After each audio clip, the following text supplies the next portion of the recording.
Kamu kira kari Jepang itu beneran dari Jepang? Enggak.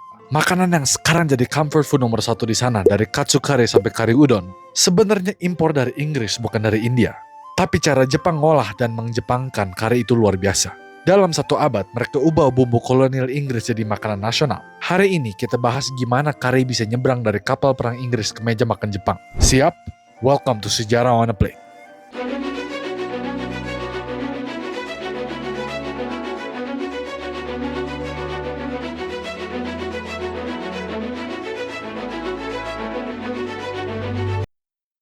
Ceritanya dimulai di akhir 1800-an era Meiji.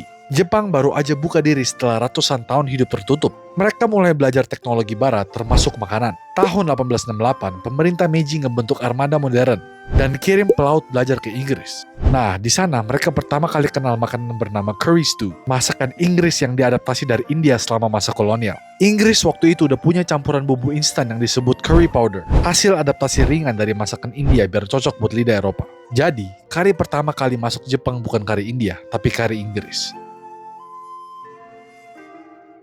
Sekitar tahun 1870-an, Angkatan Laut Jepang mulai adopsi kari buat menu rutin prajurit. Alasannya simple, gizi dan efisiensi. Kari mudah dimasak dalam porsi besar, bisa disimpan dan penuh kalori. Dalam catatan Imperial Japanese Navy Cook Manual, kari dicampur kentang, wortel, bawang, dan daging, disajikan bareng nasi putih. Dari sinilah istilah kari raisu lahir, curry rice. Makanan ini jadi solusi buat masalah besar Jepang waktu itu. Pelaut sering kena beri-beri karena kekurangan vitamin B1 akibat diet nasi putih. Dengan kari yang kental dan berbumbu, mereka jadi makan lebih banyak lauk dan lebih sehat.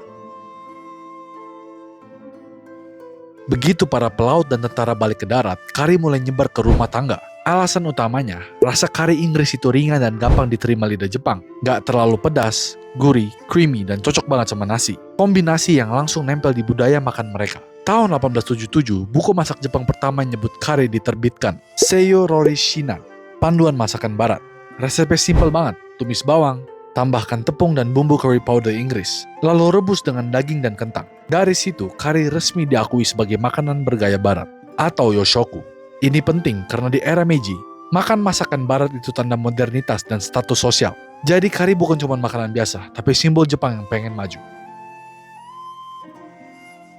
Masuk tahun 1920-an sampai 1930-an, industri makanan Jepang mulai produksi curry powder lokal. Merek kayak Hal's Foods dan SMB mulai muncul di periode ini. Dan mereka bikin versi yang lebih lembut, lebih manis, dan lebih kental dibanding versi Inggris. Setelah Perang Dunia II, curry makin murah karena bahan kayak kentang dan wortel bisa ditanam massal. Tahun 1954, House Foods bikin terobosan besar, curry roux block. Blok padat dari tepung, minyak, dan bumbu yang tinggal dicairin di air panas. Dari situ, kari jadi makanan rumah tangga sejuta umat. Semua orang bisa masak tanpa repot ngeracik bumbu. Di sekolah-sekolah, kyushoku, seringnya kari raisu. Karena gizi lengkap, murah, dan anak-anak pasti suka. Lucunya di Jepang sekarang, banyak orang anggap kari itu makanan nostalgia. Buat mereka, kari bukan makanan eksotis, tapi rasa rumah. Dan itu hasil proses panjang dari kolonialisme, adaptasi, sampai budaya makan modern. Dari makanan tentara jadi comfort food nasional. Tahun 1930-an, Jepang mulai agresif secara militer. Pasukan darat dan laut butuh makanan praktis, tahan lama, dan bergizi. Solusinya ya kari.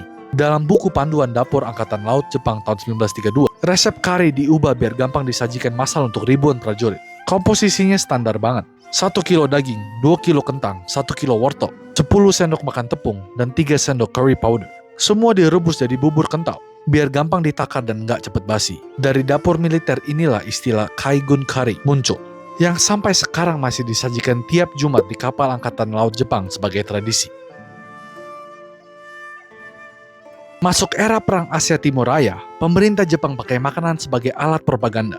Mereka bilang, makan masakan bergaya barat kayak kari nunjukin Jepang udah modern dan kuat. Poster-poster perang waktu itu sering nampilin prajurit makan kari raisu sambil tersenyum. Simbol kekuatan, disiplin, dan nasionalisme. Tapi di sisi lain, bahan pangan makin langka. Daging diganti kacang kedelai, wortel diganti lobak. Bahkan curry powder dicampur tepung biar hemat. Makanan ini jadi simbol paradoks, modernitas yang dibangun dari kelangkaan. Setelah Jepang kalah tahun 1945, negara hancur total. Tapi yang menarik, kari tetap bertahan. Pasukan penduduk Amerika malah bantu distribusi bahan curry powder dan gandum ke warga sipil sebagai bantuan pangan. Banyak orang Jepang waktu itu makan kari hanya dengan nasi dan sedikit bawang, tanpa daging. Tapi rasa kari yang gurih, hangat, dan familiar jadi comfort food di masa depresi. Di tahun-tahun susah itu, kari bukan cuma makanan, tapi simbol harapan juga. Kamu makan bukan cuma buat kenyang, tapi karena kamu butuh rasa normal di dunia yang baru aja hancur. Begitu ekonomi mulai pulih di tahun 1950-an, dua perusahaan besar ngambil alih panggung, House Foods dan SMB Foods. Mereka bikin curry powder lokal dengan rasa lebih manis dan mild dibanding versi Inggris. Tahun 1954, House Foods ngeluncurin produk revolusioner, Solid Curry Roux Block. Bentuknya kayak sabun padat. Kamu tinggal masukin ke air panas, langsung jadi saus kari kental. Cara ini bikin kari gampang banget dimasak siapa aja, termasuk ibu rumah tangga Jepang pasca perang. Dari situ lahirlah istilah Katei no Aji, rasa rumah tangga. Curry roux ini ngebentuk cara orang Jepang masak selama 70 tahun ke depan. Tahun 1960-an, pemerintah Jepang mulai serius soal gizi anak-anak. Dalam program Kyushoku, mereka masukin curry rice sebagai menu utama. Alasannya praktis, murah, mudah dimasak, dan disukai semua anak. Di sini kari berubah dari makanan tentara jadi makanan masa kecil. Banyak orang Jepang sekarang kalau ditanya makan nostalgia, jawabannya bukan sushi, bukan ramen, tapi kari raisu. Makanan ini pelan-pelan jadi jantung identitas kuliner Jepang modern. Simbol keseharian yang simpel tapi ngena. Lucu banget kalau kamu pikir, kari awalnya datang dari kapal perang jadi makanan perang. Tapi di tangan rakyat berubah jadi rasa rumah dan masa kecil. It's poetic. Makanan yang dulu simbol kolonial malah jadi simbol nasional. Dari sini kita masuk ke babak baru. Gimana kari Jepang diekspor balik ke dunia lewat restoran, anime, dan budaya pop. Tahun 1970-an, ekonomi Jepang lagi meledak. Restoran tumbuh di mana-mana dan kari jadi menu wajib di setiap kantin, bar, bahkan convenience store. Di periode ini muncul brand yang bakal ngubah sejarah, Koko Ichibanya. Tahun 1978, mereka buka toko pertama di Nagoya. Konsepnya simple tapi jenius. Kamu pilih level pedas, topping, dan porsi nasi sesuka kamu. Ini bikin kari jadi customable, kayak ramen atau sushi. Tahun 2000-an, Koko Ichibanya udah buka cabang di lebih dari 10 negara. Jadi lucu banget. Kari yang dulu datang dari negara Inggris ke Jepang, sekarang malah dikirim balik dari Jepang ke dunia. Di kota pelabuhan Yokosuka, tempat dulu kapal perang Jepang berlabuh, kari dijadikan simbol lokal. Setiap kapal di JMSDF punya resep Navy curry sendiri. Hari Jumat, seluruh kapal wajib masak kari. Bukan karena aturan militer, tapi buat jaga ritme waktu di laut. Sekarang tiap restoran di Yokosuka punya menu khas bernama Kaigun Curry, dengan label resmi dari JMSDF. Dan setiap tahun mereka bikin Curry Festival, di mana koki kapal masak langsung buat masyarakat. Jadi kari bukan cuma makanan, tapi warisan sejarah yang literally masih hidup. Sekarang kita bahas yang sering bikin bingung, bedanya kari Jepang sama kari India apa? Kari India itu kompleks, aromatik, dan pedes banget. Banyak pakai rempah segar kayak jintan, ketumbar, kapulaga, dan kayu manis. Sedangkan kari Jepang itu lebih manis, kental, dan creamy. Bedanya karena cara masaknya. Jepang pakai roux, campuran tepung dan lemak buat bikin saus kental. Mirip kayak teknik Eropa. Di situ kelihatan banget pengaruh Inggris bukan India. Jadi kalau India itu bumbu yang meledak, Jepang itu lebih ke bumbu yang menyelimuti. Dua-duanya sangat enak menurut saya, tapi identitasnya beda jauh. Masuk ke 1980-an sampai 2000-an, kari Jepang muncul di mana-mana, film, anime, game. Kalau kamu perhatiin, hampir semua karakter anime pernah makan kari. Dari Shokugeki no Soma, Detektif Conan, sampai Naruto. Di anime, kari sering jadi simbol rumah atau kehangatan keluarga. Bahkan banyak JRPG, kayak Persona dan Final Fantasy, selalu punya adegan karakter masak atau makan kari di tengah chaos cerita. Karena buat orang Jepang, kari itu rasa tenang di tengah hiruk pikuk. Makanan yang mereka selalu balik ke situ setiap kali hidup lagi berantakan. Sekarang coba bayangin, Jepang punya sushi buat dunia, ramen buat Asia. Tapi buat rakyatnya sendiri, kari yang paling dikenal di hati. Tahun 2014, survei Ministry of Agriculture Jepang nunjukin, lebih dari 90% rumah tangga masak kari minimal sebulan sekali. Dan 70% bilang kari adalah makanan rumah tangga nomor 1. Buat orang Jepang, kari adalah simbol modernitas yang mereka punya sendiri. Makanan barat yang mereka ambil, ubah, dan jadikan jati diri. Kayak pesan halus ke dunia, kami bisa ambil sesuatu dari luar, tapi jadikan sepenuhnya milik kami. Gokil ya? Makanan yang dulu cuma jadi lauk tentara, sekarang jadi simbol nasional dan produk ekspor. Bahkan di Inggris, tempat asal curry powder, orang sekarang makan Japanese curry rice di restoran Jepang kayak Japan Center yang ada di London. Dunia muter, tapi kari tetap jadi pengingat.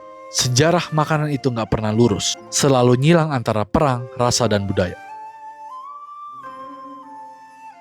Sekarang coba jalan di Jepang hari biasa. Kamu bakal nemuin aroma kari di mana-mana, dari kantin sekolah, restoran keluarga, sampai convenience store. Di Family Mart ada kari siap saji. Di Koko Ichibannya kamu bisa bikin banyak banget kombinasi topping. Di rumah, anak kecil bantu aduk panci kari bareng ibunya tiap Sabtu malam. Kari bukan lagi makanan dari luar negeri, tapi rasa rumah.